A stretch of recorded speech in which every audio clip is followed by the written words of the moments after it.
For GateWorld.net, I'm David Reed, and I'm here with Mr. Peter Williams. One and the same. Baddest badass in the galaxy. It's been said. It's been said, then they kill me dead.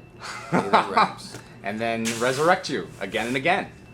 You were the first villain for Stargate SG-1. That's right. To follow up Jay Davidson's performance as Ra in the feature film Stargate. Amanda Tapping has said you are her favorite bad guy because you were the first. All right. After 13 years of Stargate franchise being on the air, how does this character strike you now, Apophis? Well, he doesn't strike me so much as he gets struck. As anyone who's seen the latest incarnation would attest to. And sliced. Trying to avoid all the spoilers, but that's cryptic. First of all, Apophis. When I first got the part Apophis in Children of the Gods, I had the image of Jay Davidson's character Ra in the movie in my head, and I was a fan. Oh, you were? I was a fan of the movie, and I sincerely doubted whether they could recreate Stargate for the small screen, but it was a gig, and I was lucky enough to get cast in this part. And 13 years later, I'm eating my words. You know, but the doubt faded long time ago, and I'm convinced as to the staying power of the Stargate franchise. What were your impressions of Children of the Gods as a script when you first read it? Did you feel that it properly emulated Stargate as like a Stargate Part 2, or were you kind of like, let's see if this works? I thought it did properly emulate Stargate Part 2. In fact, Children of the Gods remains one of my favorite episodes. For reasons that the fandom will already know, because I've said many times on the convention circuit that working with Shara yes, was one of the highlights of my that's right, the nude scene. My career, correct. Oh man! Do you know they're reshooting? They're sure re-editing that two-part episode. Of the Gods. Did Brad contact you? Yes, you know, I've been into the studio to do some voiceover. Really? Work, yeah, to clean it up. I think pretty much everyone who was in it, I think, is doing that, and they have said that the finished product is going to be a lot crisper, a lot cleaner, a lot clearer, and losing one of those particular scenes we're talking about. Yes. So it might hold up as a DVD movie. Right. Yeah. I know Fox is very interested. Yeah. Now, the film is also. They're also going to trim a lot, according to Brad. They said that a lot of dialogue was awkward. It makes me nervous because they tend to like to trim the bad guys. No, it's all good. I already had to trim for that part. You know, I had dreadlocks down to my shoulders when I Really? got the part, and I had to shave them all off to wear the headdress. Okay, wow. And I know in the end of season 8, I mean, you were out here with hair, you know. Yeah. Chronicles of Riddick was about that same time, you know, yeah. and I think they gave you like a Tin Man cap to hide it all. Well, they built everything as a couple sizes bigger, and then they used what is it, pomade or Brill cream or something to flatten my hair. You know, the stuff Christopher Judge wears. Just kidding, Chris. And you know, they flattened it down, and then they stuck the plastic cap over, and away we went. Mm-hmm. But anybody with a keen eye will notice that Apophis's head was slightly larger in those episodes. That's right. That's because of all the hair. They kept on bringing you back for. I mean, even though you were dead once in season 2, the biggest villain of the show actually dies, you know, and gets sent to Sokar. Pardon the pun. Yes. And then then you were obviously resurrected. Did you Sokar resurrected him to torture him. And kill him again and again. With one's dead foes. Did you think that added a dynamic to the character that, like, did you expect that direction with Jalinar's memories and the Devil You Know? I didn't expect it, and really? but I liked it script-wise. But I didn't particularly enjoy wearing those faceplates. Yes. I did not enjoy that, and I still can't. I find it hard to look at those images from that era of Stargate because. Yes, I remind myself of one of those Borgs or something I've Yeah, seen in 7 of something 9. else. Yes, exactly. Jerry Ryan. They just switched the other eye. And two, I got a good looking face. I didn't want to really cover it all up. Not to mention the fact that was extremely excruciatingly painful to wear. Not painful, but uncomfortable. They glue it on? It was glued on. Man. Okay. I mean, they had a guy who won Emmys for his makeup, putting it on my face. So you should have won an award for patience. I should have won an award for most time spent in makeup. Although I'm sure I've been surpassed because Stargate was heavy on the makeup for a lot of characters. Chris Judge wrote The Changeling in season 6, yes, and did he want you back for that, or did they say, Chris, you should throw in Apophis? Was that his idea? Chris is the epitome of the gentle giant, and he's a gentleman as well. He's an despite angel. What we all know about his antics and flatulence, his flatulence, he'll forgive me for saying that. Chris has one of the biggest hearts around, and I think Chris deliberately put me in that episode. Yeah. Do me a favor, and I'm forever grateful. Yeah, they kept on bringing you sincerely. back. Kept on bringing me back. Were you surprised every year when they would do that? Because it was, you know what surprised 8 out of 10 seasons. Chris you were wrote there. more episodes after The Changeling and didn't bring me back. That surprised me. Well, what they say about lightning and striking twice. Yes, I know. Well, but and now Stargate Continuum, which was just released. Lightning did strike twice at the Olympics this weekend, by the way. I'm Jamaican, and lightning bolt broke the world record in the 100 and the 200, and helped break the world record in the men's 4x100 relay. So lightning struck 3 times in Beijing this weekend. Very cool. And I can't not mention that because we're going to be talking about that one for decades, guaranteed. Yeah, that's great. Yeah. Do you follow a lot of sports? I do follow sports. I'm primarily a football fan, and that is soccer. Okay. Just making sure. To the folks around the world. And I like a lot of sports. In fact, I'll watch Tiger Woods play golf anytime. I follow tennis, the major tournaments. Track and field is huge in Jamaica, where I come from. And I also like a little-known sport called cricket. It's good. Yes, that's right. It's a thinking man's game. Big in Aussie land. Anyway. And Aussie, yes. Yeah. We don't mention Aussies because they rule the world in cricket right now. That's right. Yeah. Season 8, you came back in Mobius, obviously, which we talked about. And were you continually surprised when they would bring you back, or did it just get to a point like, well, it's about time for them to bring me back, and I don't know how they do it, but they're going to do it, but it's about time. You know how it would work? You'd get a rumor. The casting director would call and request details as to the actor's availability.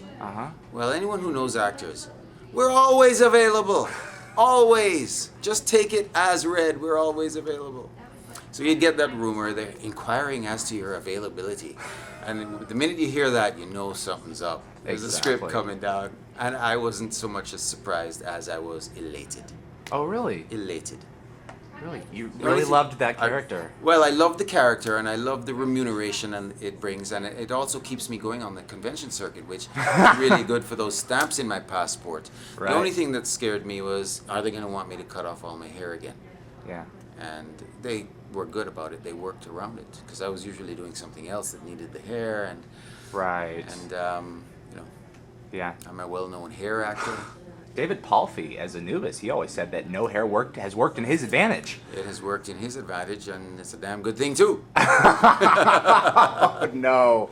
Love you, David. And season 9 and 10 was the Ori arc. Obviously, the gold were reassigned. Yes. And then they brought you back again for Continuum. And it's just this little bitty scene. Yeah. Well, but you know what? I spent a few sleepless nights on that scene. Those of you who have seen it will understand why. I came back to do that little vignette. I will call it a cameo, although I don't think that's the strict title of the categorization of the role. But I'll call it a cameo or a vignette, and I'll say that I was very happy to do it. Very happy to do it, just to maintain my connection to the Stargate franchise. Yeah. That day, it had been a couple of years since I had seen Brad Wright, Richard Dean, Amanda Tapping. I see Christopher Judge every now and again at auditions, and Michael Shanks once in a while here and there, but I don't see the cast and crew that often anymore. En it masse. was great. Yeah, en masse, exactly. Yeah. And they were all there for I know. Continuum. All of the them. system lords. Yes, exactly. So it was fantastic. It was a homecoming. Yeah, and Ball was a completely different generation of gold than you. By the time that you were dead, like the Ball? character permanently Who's dead. Ball? Who's Ball? Exactly. It was like No. 10 episodes later they introduced him. Doesn't ring a bell. How was your first experience working with Cliff? You know, the Working other with Cliff. Gould. First of all, I didn't know what a star Cliff was until I got onto the convention circuit afterwards. And now I'm realizing not only was that guy a star in stage and screen, but he was a fashion model beforehand. That's which right, which Mr. South Africa, Yes, the first. exactly right. Which is something he and I share in common. And Really? yeah, I did that too before I got into acting. And I don't think he and I have talked about it, but. Actually, I probably won't bring it up because he's got this photograph of him with his shirt off, and there's no way I can compete with that. But no, Cliff is a gentleman as well, and I was glad to meet him, and I'm glad to travel with him on a couple of occasions now. Great. Awesome. But I hope he gets killed and they bring back Apophis to kill him. Can I say that? You heard it here first, GateWorld. Do you think we'll see Apophis again one day? I'm absolutely certain of it. Really? If not on the television screen, certainly in 2036 or whenever it is, because they named the asteroid after Apophis. Are you aware of that? No, I was not. There's this asteroid that's circling Earth. You go and Google Asteroid Apophis.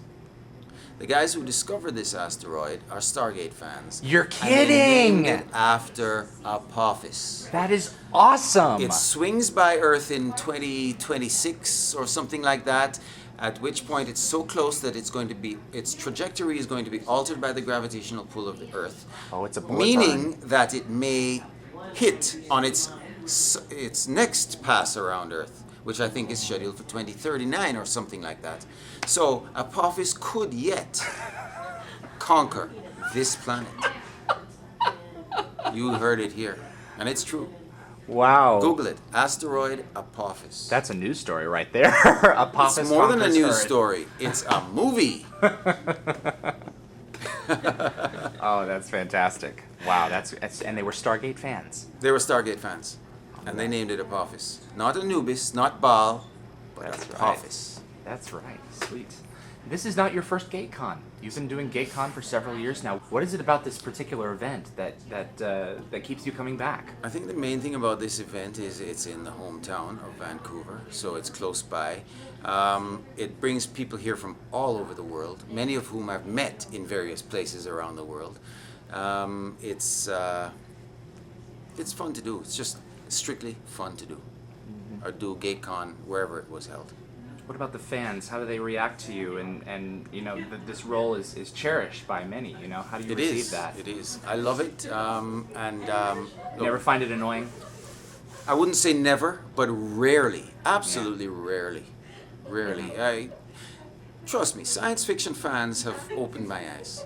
Really? They really, really have. It's a place where there is a distinct lack of judgment of other people. So you can be who you are in a science fiction crowd, and it's not just Stargate fans, it's science fiction fans in general. Lack of judgment. You know, you can be who you are. Lack of criticism. Yeah. Well, no, there's a lot of criticism. Some people criticize. Oh, you people mean like are the role, critics. the character difference. But judgments on who you are as a person. Yes, that's what I mean. That's what I like about sci-fi fans, and they've taught me a lot. Sweet. Interpersonal relationships.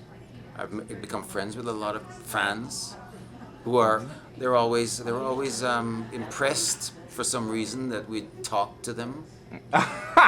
You know, or just even people. count them as friends. You know? Yeah. But they're by and large, most of the fans have been considerate and respectful and friendly. That's why you keep coming back. That's really why I keep coming back and going to far-flung places. Yeah. How did you prepare yourself to play a god? How did you bring that to the screen? You know, I mean, obviously you're a fan of Stargate, so I'm a fan of Ra was a Stargate. template. I came in with a big ego, so I think that's one of the prerequisites for feeling like you're a god. And then then they give me a nice big trailer, The and then they Apophis start trailer. calling me God. And then, anyway, you know. I have eyes on God. He's approaching the set. Well, you know what? He's a false god. Yeah. So it's easy. Mario Azzopardi, who directed Children of the Gods, had me analyze people with delusions of grandeur, people like Mussolini. He had me look at those people and try and find what it is amongst people who think that they're greater than. So that was one of the preparations I did. Does Apophis, the role, ever influence your audition process? Like, oh, here comes Apophis. You know, do you ever feel yourself typecast as a sci-fi actor? I mean, I loved you in Chronicles of Riddick, even though it was way too short and you were incinerated. Yeah. Do you ever encounter that? Actually, Chronicles of Riddick was long. I was in there for a good half an hour, but I didn't get to say very much. That's right. You know, as soon as I say, like tons of Vancouverites make little appearances, and then it's like Peter Williams. Yeah. And it's still Peter Williams. Yeah. Oh, but he gets burned up. Yeah, exactly. I know. And I think I was the second to last one, or the last one Yeah. to go. So I thought, hey, I'm going to make it into this franchise, which never came to be. But Still a good run. Still got to play with Vin. Play with Vin, yeah. And make sure you, those of you who are watching Chronicles of Riddick, if you don't know that who you're looking at, if you don't see me in there immediately, I'm the guy behind Vin's bicep. In that, you know, always the guy behind Vin's bicep. That's right. What are you currently working on, Peter? What's in the life of Peter Williams in 2008? Right about now, I am in the process of promoting a movie that I did 2 years ago in Toronto called A Winter Tale. Winter Tale? Yes, I have the central character in this movie, and it's set against the backdrop of some gun violence that is happening in Toronto at this point in the Caribbean community, and I play a social worker who tries to make a difference in this community. It's a really good part, and the film turned out extremely well, and it's sort of raised my cachet amongst Caribbean audiences, and we in fact did a tour of the Caribbean. We went to Jamaica, Trinidad, Barbados, and Antigua, and I've been spending a lot of time in Antigua since then. I'm in love with a girl down there, and I'm very happy. A lot of good things happening in my life. Good. That's great. So I also have just done an episode of a TV series here in Canada called "The Kink in My Hair," which is a comedy set in a ladies' hairdressing salon. Oh no! And I played the ex-boyfriend of the owner of the salon. So you know, I've got stuff happening. Sweet. That's fantastic. Looking forward to the next Stargate DVD movie, if there is one. Brad is writing it right now. Okay, good. He sure is. Where is Brad? You know, I invited him this weekend and he's not here. Well, you know what? I happen to know Brad looks at GateWorld. So, Brad, if you're watching this, Apophis is the #1 baddie. The asteroid's going around the Earth. You don't want bad karma. Put me in. I said it.